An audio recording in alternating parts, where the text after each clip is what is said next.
Welcome to Tech Talks with Dylan. Today, we will be discussing Bluetooth and how it has changed the way we view technology in today's society. Here's a fun fact for you. Did you know that the origin of the name Bluetooth comes from the King Harald Blattand of Denmark and Norway? Bluetooth was known as a peacemaker and a person who brought Christianity to the Scandinavians to harmonize their beliefs with the rest of Europe. It was this similar belief that was used to signal the need for unity among WPAN manufacturers in order to support its growth in the world. Now, you may be confused at this point. You might be asking, well, then what is Bluetooth? Well, I'm glad you get radio from that rock you're living under, so I can provide you with some clarity. Bluetooth is a relatively new technological innovation created in 1994 by Dr. Jaap Hartson while working for Ericsson, a Swedish technology company.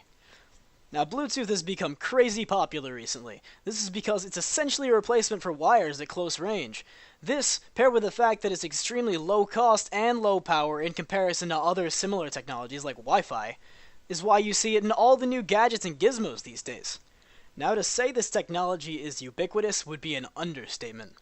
We're talking things like phones, headsets, computers, refrigerators, basketballs, gloves, shoes, and even teeth. It's being used everywhere because of its simple design, low power, and cost. Bluetooth's current version is V4, but V5 is announced and dropping in late 2016, sporting new features like quadrupled range and doubled speed. Now that we're on the same page, let's introduce tonight's guests.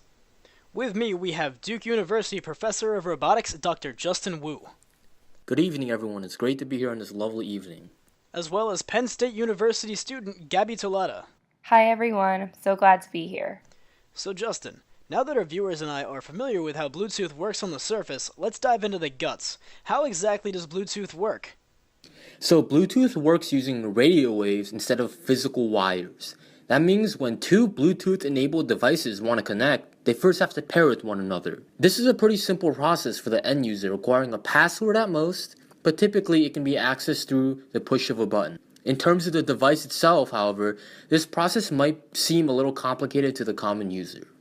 During the pairing process, the devices must decide which one is the master device and which one is the slave device. Master devices can control the slave devices for the purpose of the Bluetooth device and can have up to 7 active slave devices at one time, but can also have up to 255 parked devices in its network. Additionally, activated devices can only communicate with the master device and not with other slave devices. Parked devices are devices that have already been paired with the master device but are not currently in use. A parked device must be reactivated by the master device to communicate with the master. The master and its active connections create a small network based around the master called a Piconet. Piconets can house up to 8 active devices which can be switched out at any time with any of the parked devices. Once a connection is completed between the two, the wireless connection can be used as if it were a physical link, allowing for data transfer. Thanks, Justin. Now I have a question for Gabby. Who are the main users of Bluetooth? To say that Bluetooth has any primary user would be impossible because it can be seen nearly anywhere. For me personally, many of the devices I have at home are Bluetooth compatible. Take for example my Logitech MX Master wireless Bluetooth mouse and my MacBook Pro. Both have Bluetooth capabilities and are able to pair seamlessly. Besides the devices I have at home, I have noticed that Bluetooth is applicable to other fields besides entertainment or personal use. When I went to the doctor's recently, they took my oxygen count with a wireless pulse oximeter. As we move closer to a digitalized world, the possibilities of Bluetooth are endless. Thus, it's safe to say that Bluetooth has a diverse user base and it's applicable to both professional and personal use. What are the user/technical issues with Bluetooth? As a student, the only time I really use Bluetooth is in my car when I want to listen to music from my phone. However, I often face problems connecting my phone to the car Bluetooth.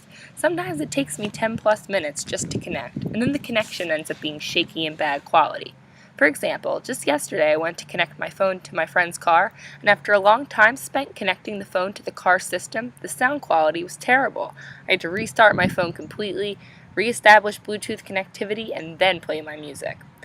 Some other more technical issues are in the fact that traditional wireless LAN technology seems to have caught up with Bluetooth. For example, Wi-Fi Direct offers transfer rates of a home wireless network with a better range than Bluetooth.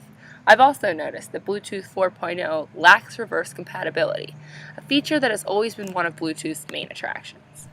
Now that we've got a great exposure to what Bluetooth is now, let's talk briefly about where it came from. Bluetooth's initial conception was in 1994 in Sweden by a company called Ericsson.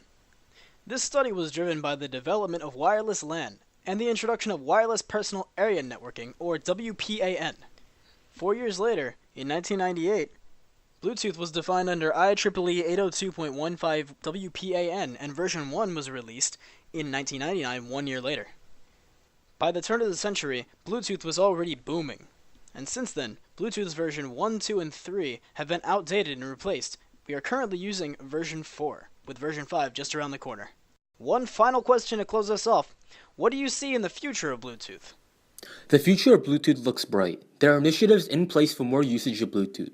In London, for example, a bank called HSBC is using Bluetooth short-range wireless technology to send marketing messages to people who walk past some of its London branches. Passers who have their Bluetooth enabled can be discovered by the bank's server, and they'll be sent a message asking if they want further information sent. Operating systems like macOS and Windows will continue to have support for Bluetooth. Another recently introduced Bluetooth device is a Bluetooth TDS, or Transport Discovery System. This service uses Bluetooth technology to act as a uniform device discovery mechanism for other wireless transport technologies. Bluetooth TDS combines the discovery features of Bluetooth with other protocols for their purpose-specific communication mechanism. Aside from these innovations, the outlook of Bluetooth is very high because they are working on enabling higher audio and video data quality transmission. Thank you for coming. Thank you for having me. Thank you for having me too, Dylan. And thank you all for listening. Please tune in tomorrow when we have a talk about virtual reality. Is real life going out of date? Either way, this has been Dylan from Dylan's Tech Talks, and as always, have a fantastic night.